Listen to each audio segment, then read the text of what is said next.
ப்ரெக்னெண்ட்டாக இருக்கிற சில லேடீஸ் வந்து காமெண்ட்ல நான் வந்து தனியாக இருக்கேன், எனக்கு வந்து என் கூட பேரண்ட்ஸ் இல்லை, இல்லைனா லவ் மேரேஜுங்கிறதுனால பேரண்ட்ஸோட சப்போர்ட் இல்லை, ஹஸ்பண்ட் வந்து கொஞ்சம் கூட ஹெல்ப் பண்ணுறதில்ல, என்னை பற்றி கேர் பண்ணுறதில்ல அப்படின்ற மாதிரி சொல்கிறது, இதெல்லாம் வந்து கமெண்ட்ஸில் நான் நிறையா பார்த்துருக்கேன். ப்ரெக்னன்சியில் பேம்பரிங் அண்ட் கேர் அப்படிங்கிறது கிடைக்கும்போது ரொம்ப நல்லா இருக்கும். பட் எல்லாருக்கும் அது அமையுமானா இல்லை. சில பேருக்கு அதுக்கான வாய்ப்பு இல்லாமல் போகலாம், சில பேருக்கு அது அமையாமல் போகலாம். But it's not the end of the world. அதனால் நீங்கள் ஒரு அடல்ட்னா நீங்களே உங்களை பார்த்துக்க கற்றுக்கணும்.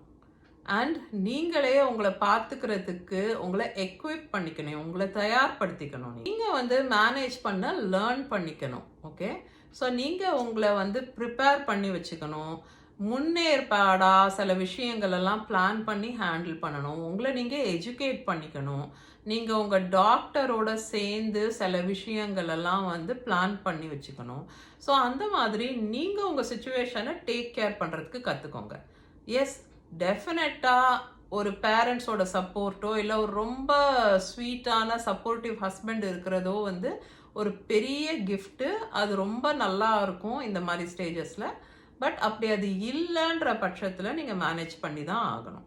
இங்கெல்லாம் சில பேர் சிங்கிள் மம்ஸாக இருக்காங்க, அண்ட் அவங்க வந்து தானாக லேபரில் போய் ஹாஸ்பிட்டலில் அட்மிட் ஆகி குழந்தைய பெற்று எடுத்துகிட்டு வந்து தனியாகவே வீட்டில் மேனேஜ் பண்ணவங்க கூட இருக்காங்க இங்கே.